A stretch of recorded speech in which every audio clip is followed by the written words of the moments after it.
Lots of decision was made recently in the just concluded Federal Executive Council of the federal government. If you have not informed or updated about the decisions and resolution that was made in that Federal Executive Council meeting, a complete overview of the resolutions that were made and what it intends to implement. First one was the swearing in of the chairman of the Code of Conduct Tribunal, Dr. Abdullahi Usman Bello.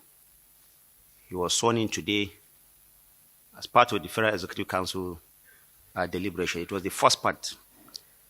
And in the second part, ministers, as usual, brought in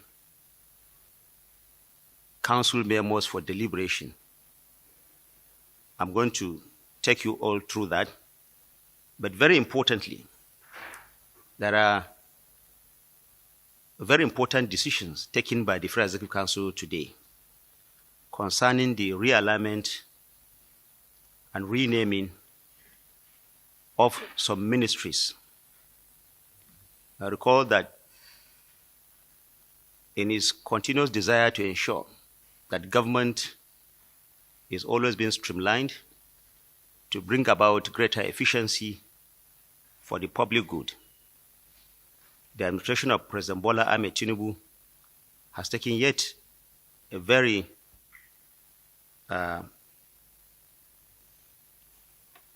thorough decision of reviewing some of the ministries as we have them today.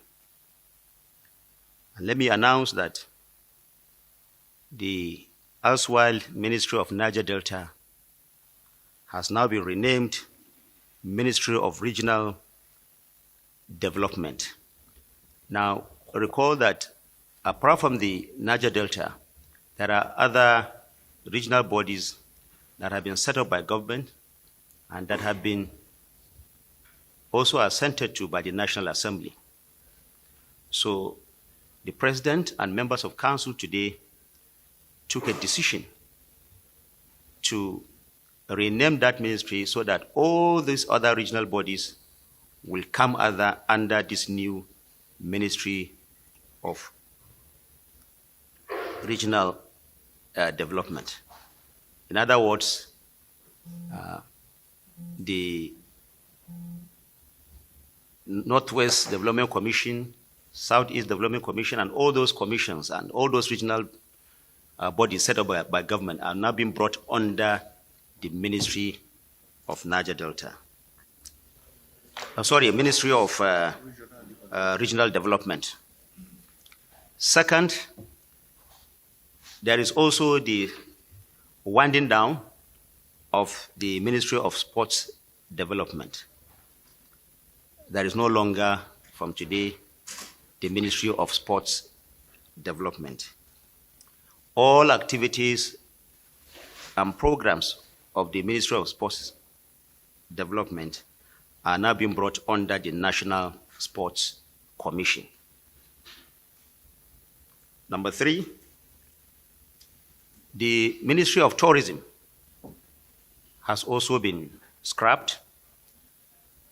Activities of that ministry are now being brought under the Ministry of Arts, Culture, Tourism, and Creative Economy. So that ministry will now be called Ministry of Arts, Culture, Tourism, and Creative Economy. Now, this is in addition to some other announcements that will follow later in the day.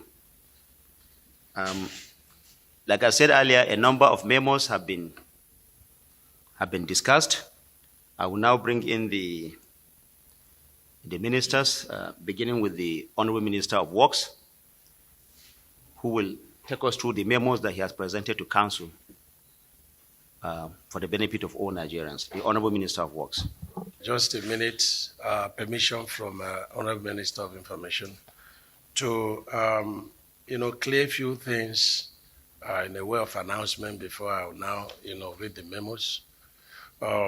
Because there have been a lot of, questions and, seeking for information on a number of critical roads. I'm not going to go through all, but just to let the press know that the Shagamu-Ore, to Benin road, that is undergoing a serious rehabilitation now. And beside that, we are also doing procurement, for the proper reconstruction using reinforced concrete pavement. And on the Abuja-Kano, which we inherited, Mr. President, indicated that he doesn't want tax credit. He's respecting the previous tax credit that we inherited from past administration, but we don't want to do tax credit again in his own administration. So the sections 1 and 3 that we earlier on earmarked for tax credit is now going to be procured. But FEC had earlier on approved the Beja section, which is 162 kilometers for 740 billion. Now we have not had it so good with Beja because we've been negotiating with them since September 2023. But yesterday we said this negotiation must come to a stop. And so we're giving them 7 days. If after 7 days they don't accept our offer, which is the highest so far in the country, then we have no any other option than to issue them 14 days termination notice in accordance with the contract laws. But let me announce that the President graciously approved that the entire stretch should be repaid, notwithstanding that we are going to do permanent construction. So within the next 2 weeks, you will be going through the entire road without any pothole.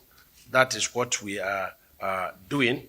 And the Sokoto Badagry, let me announce that Mr. President has directed immediate, starting of the construction of the Sokoto section, which we are going to flag off the construction tomorrow afternoon by 2 p.m.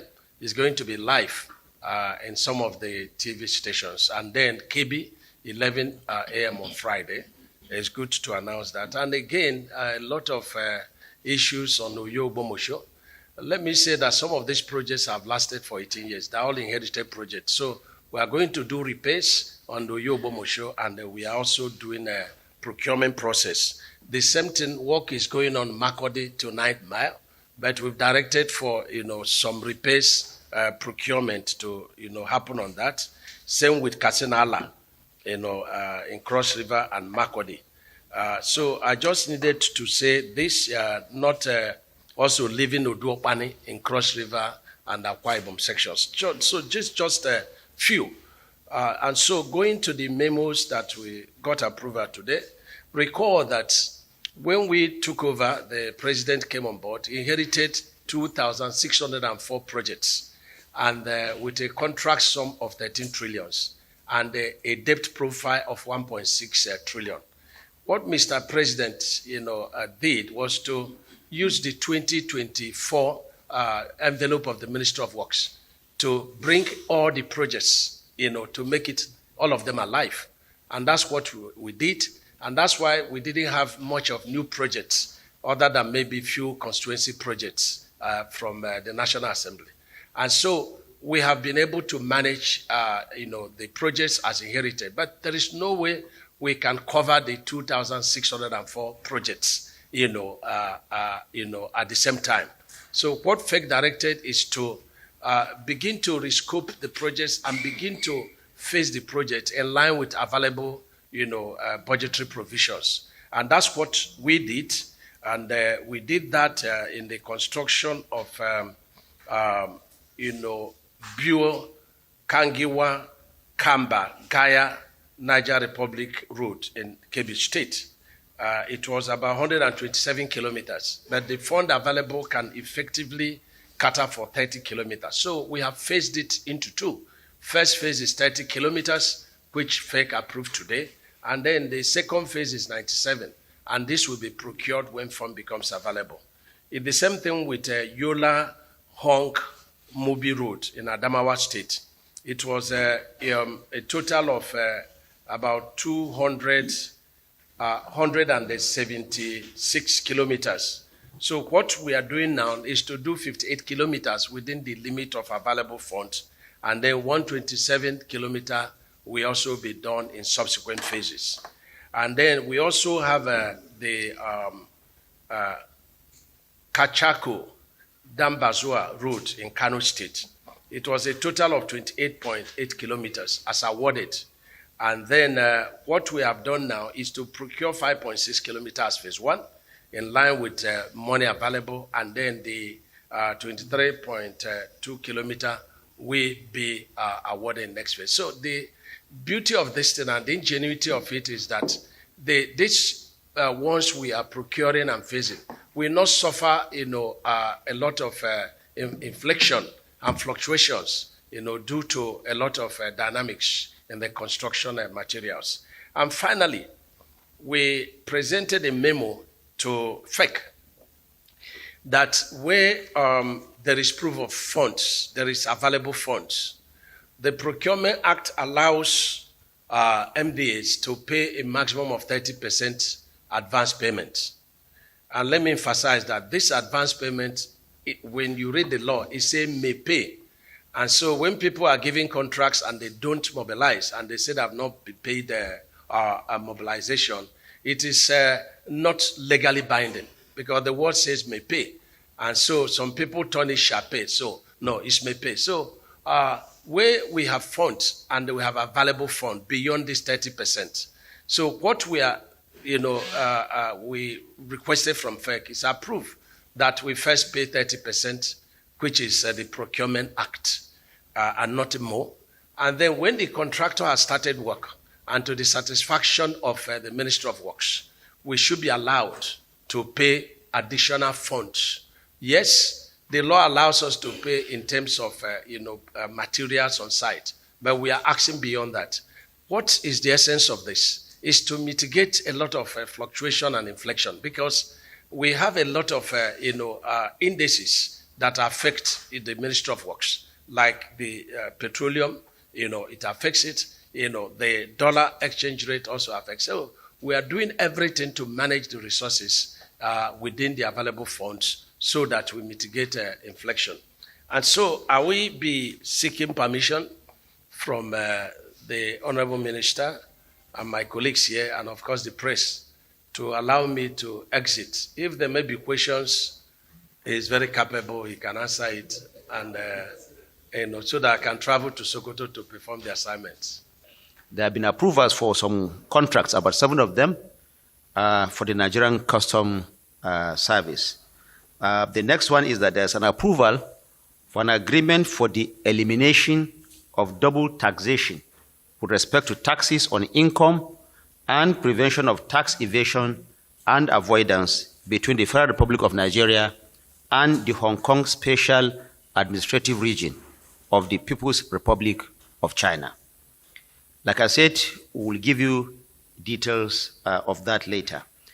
The third one is that there's an approval to obtain a credit facility in a sum of 443,330,781.49 euros and another 141 million US dollars from a group of financiers for the procurement of 6 units of M346 fighter aircraft and ammunition for the Nigerian Air Force. Again, we'll provide those details to you later where necessary. And the last one from the Federal Ministry of Finance is the approval for signing of an agreement for the elimination of double taxation with respect to taxes on income and the prevention of tax evasion and avoidance between the Federal Republic of Nigeria and the Republic of Botswana. Now, the first one is,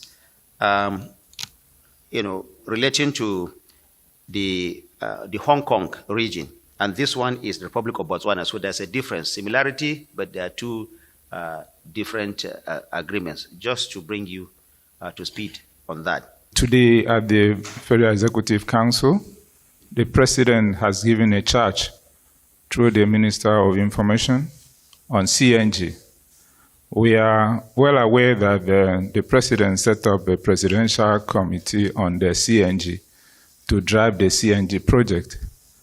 As a minister, we have been supervising what has been going on there, and it is left for us to inform the general public that CNG has come to stay, and we have to follow that route because CNG is safe, cheaper, and protect the environment.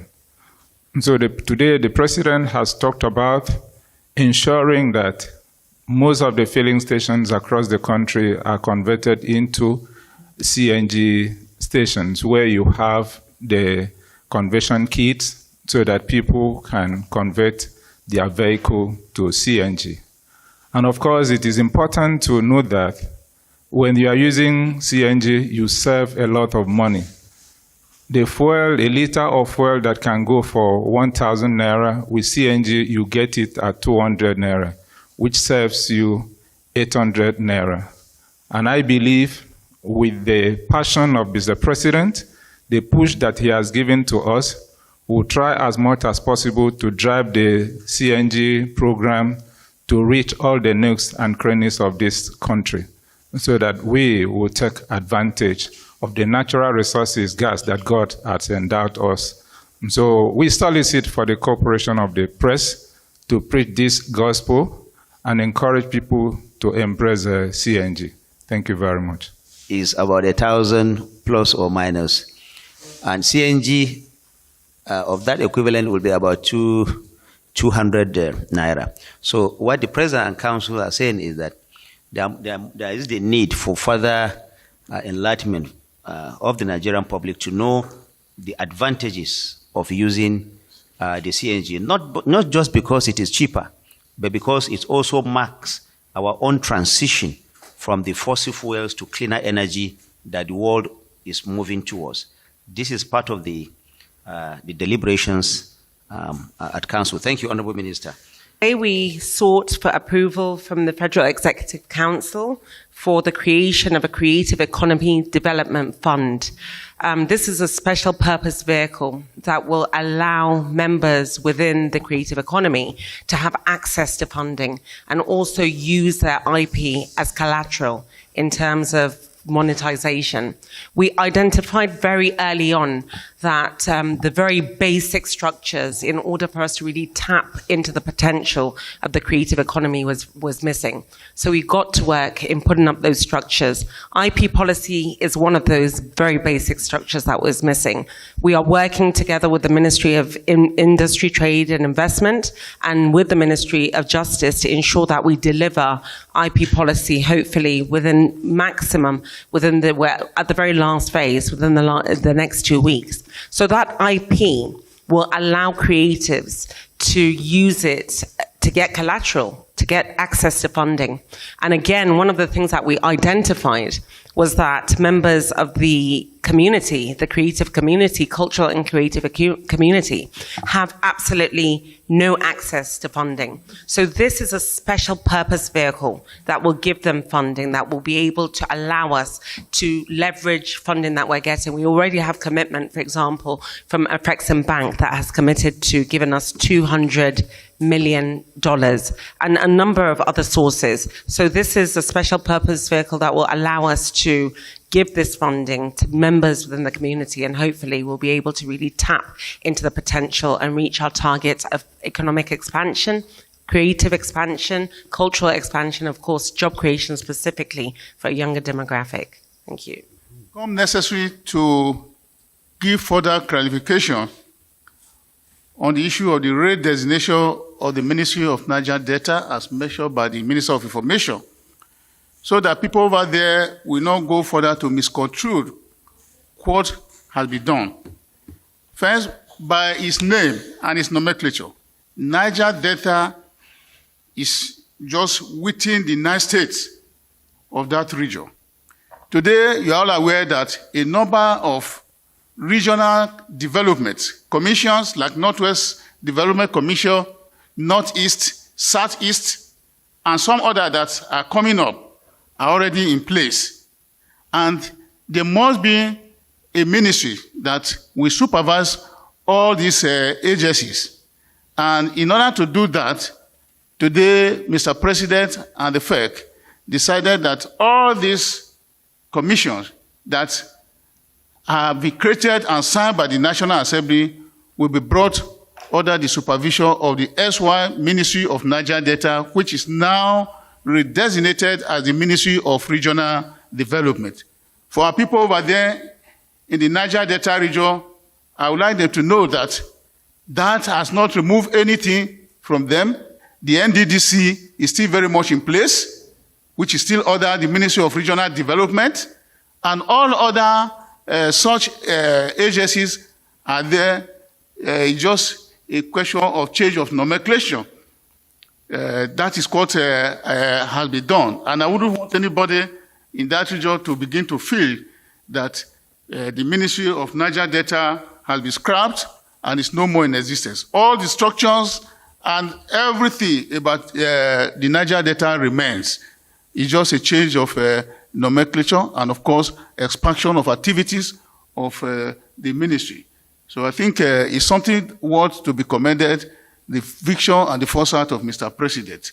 So I think it's very important we make this known to you. Thank you very much. Thank you. Let me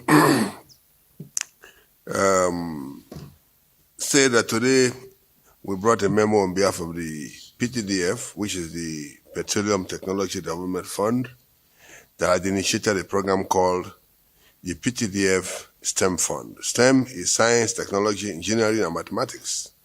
Some time ago, the PTDF, which is the creation of law, with the mandate to build a capacity, of Nigerians in oil and, gas industry, came up with a program called PTDF Science, Technology, Engineering, and Mathematics Program.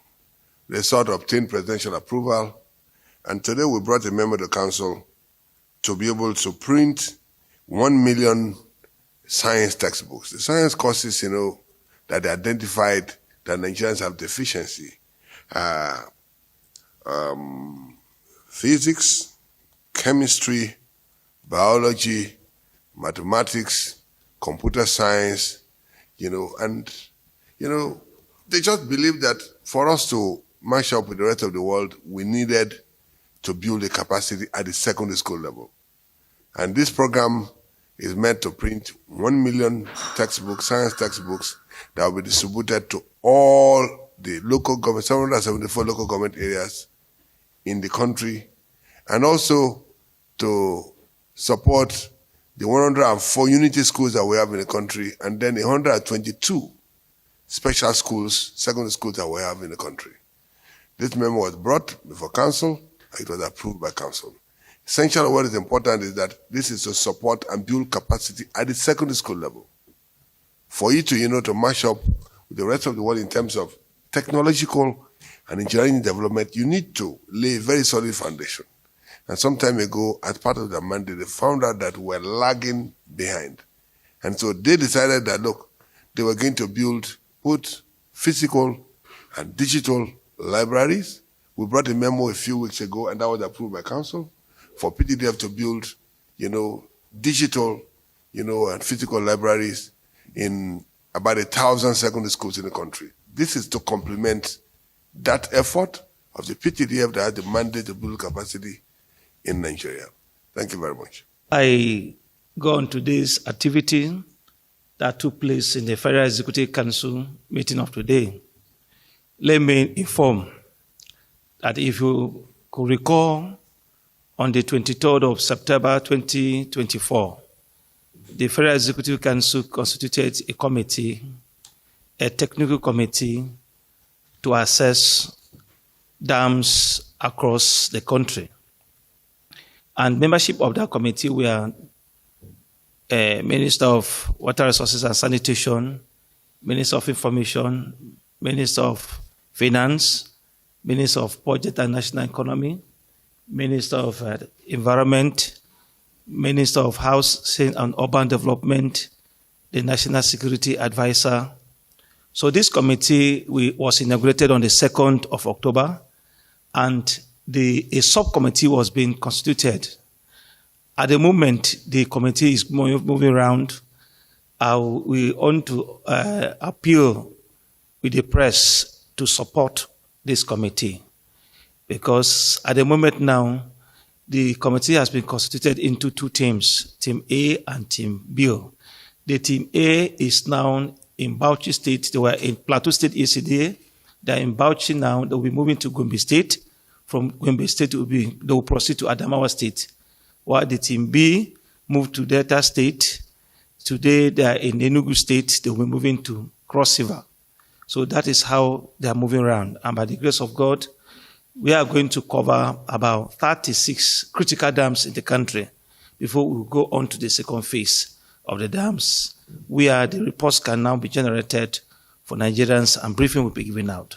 In today's Federal Executive Council meeting, FEC has approved the award of contract for the construction of Greater Dutse Water Supply Project in Jigawa State. And this is aimed at serving about 1.5 million people of Jigawa State. And this project will be powered using solar energy. Using solar energy, what is aimed is at reducing that emission of carbon dioxide. As we all know, this is a key factor in bringing about climate change. So with the introduction of solar energy, empowering this system, that can be eradicated, and as well, it will reduce the menace of flooding within that particular vicinity. That's not all. Again, the Federal Executive Council also approved the award of contract for the rehabilitation of Bruku Boko Water Supply Project in Benue State. Here also, this will also be powered by solar energy. This is envisaged as serving about 506,000 residents within the Amaladu axis that will span to Boko, Ushongu, and other parts of Bruku local government. So those are the activities that are marked in the Federal Executive Council today under the Federal Ministry of Water Resources and Sanitation. Thank you. Three of you have talked about realignment and what happens to the ministers in charge of those ministries. Let me say this at this point, that the Federal Executive Council has taken this very critical decision of realigning, of doing some realignments concerning at least three ministries. The first one is the Ministry of Niger Delta, which has been expanded now, like the Honorable Minister has said. It is now going to become the Ministry of Regional Development. And it was very important that he put it out there that it is not as if the functions of the Ministry of Niger Delta have been scrapped or been taken away. I think, if anything, the ministry itself has been expanded to accommodate other regional bodies or regional commissions, like the Northeast Development Commission, the Northwest Development Commission, the Southeast Development, and commissions like that. So it's an expansion.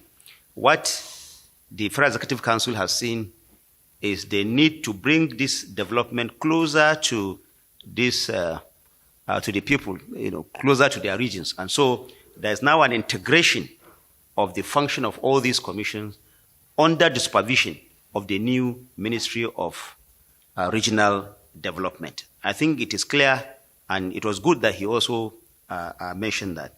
Second, there is also the issue of the Ministry of Sports Development. I can tell you that Council has taken a decision to scrap that ministry. There is no longer going to be Ministry of Sports Development for now.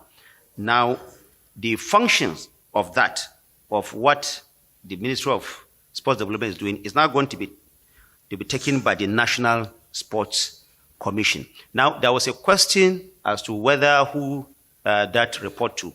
Now, the detailing of the transition and what happens after will be provided to you again in due course.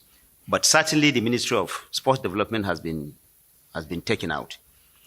The Ministry of Tourism, again, there is not going to be anything called the Ministry of Tourism going forward. Recall that this Ministry of Tourism was actually together with the Ministry of Culture and Information in the past. Now, various administrations have had ways of rebranding or rechristening or renaming these ministries. So what is happening now is that the Federal Executive Council has taken a decision to take that Ministry of Tourism out and the functions of that ministry be transferred to a new ministry called the Ministry of Arts, Culture, Tourism, and Creative Economy. Now, to your next question as to what happens to those ministers. Now, let me say that this is now the first step of the announcement that you have seen. And let us wait for further information that is going to come from government going forward. Of course, if you don't have a ministry, there can be a minister there. But what I can say is that the decision of whether a minister remains in government or not is entirely the president's. It is the president's prerogative to appoint the minister. And I want you to note that ministers are appointed as ministers of the government of Nigeria. No minister is appointed to a portfolio. It is an assignment now. After you have been nominated, you have been cleared by the Senate. Now the president will now assign you the portfolio that he thinks you will function best. Now, it is within the president's prerogative to look at that as we march on to see whether there should be some form of realignment. And whether you are a minister or not a minister is the president's prerogative. And so I will rather ask you, gentlemen of the press, to await further information as we move on. And the speculation, I want you to limit the speculation of who goes and who remains and where they are at this point. Consistent with my policy, you say what you know. Thank you very much. Clarify the fact that it got to my knowledge yesterday that we are having long queues along Airport Road at the NIPCO. And that project is private driven with NNPC. So I've written a letter to EVP Gas to come and explain why we are having that long queues. And of course, when I was commissioning the CNG project at those stations, we were supposed to have about 12, which means they should be functional. And so with this further questioning on it, I can assure you after today's meeting with the NNPC, EVP Gas, we'll be able to address it. On the availability of gas, there is availability of gas. It may be lack of the infrastructure that we mentioned. And like the president said today, we have to try as much as possible to provide infrastructure for the delivery of gas that will go beyond. What we produce in our country is more than enough for us to use as the CNG. And of course, you know, we are exporting to so many other countries. So bear it with us, and I'm going to address it and give you the feedback as soon as possible. Thank you very much. Thank you very much. On affordability, it is not produced in our country, Nigeria. We export it. You recall when GSM came in newly, it is imported. Yeah, when GSM came in newly, the cost of buying the SIM cards was very high. But as it goes in, you can afford it at a very lower rate. So I believe the more we have private investors coming in to take advantage of this CNG project, the price would drastically come down. For now, that is the price because it is imported. And we are still negotiating on even producing those kits in our country, Nigeria. which means the price will drastically come down when we get to that level. Bow for those good questions. The first one is on the flooding along the Dura axis. The Federal Ministry of Water Resources and Sanitation has awarded contract for the study and design of Dura Dam. That dam, when constructed, will solve the issue of flooding along that axis.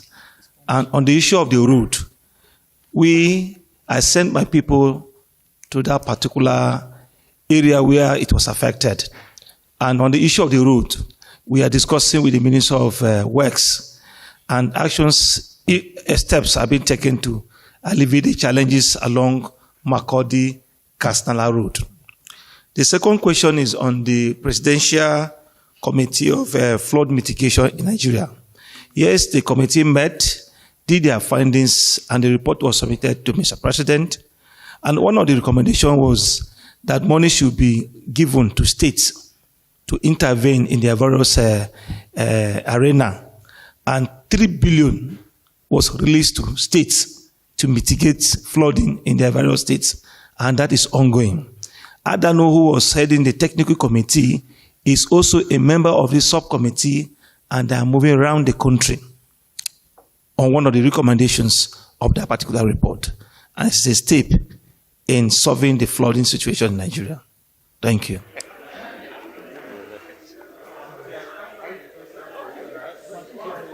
At least with this, you've been able to understand the latest direction of this administration and how the intervention of this government in curbing the anomalies in the society, especially as regards the hardship that has bedeviled our nation.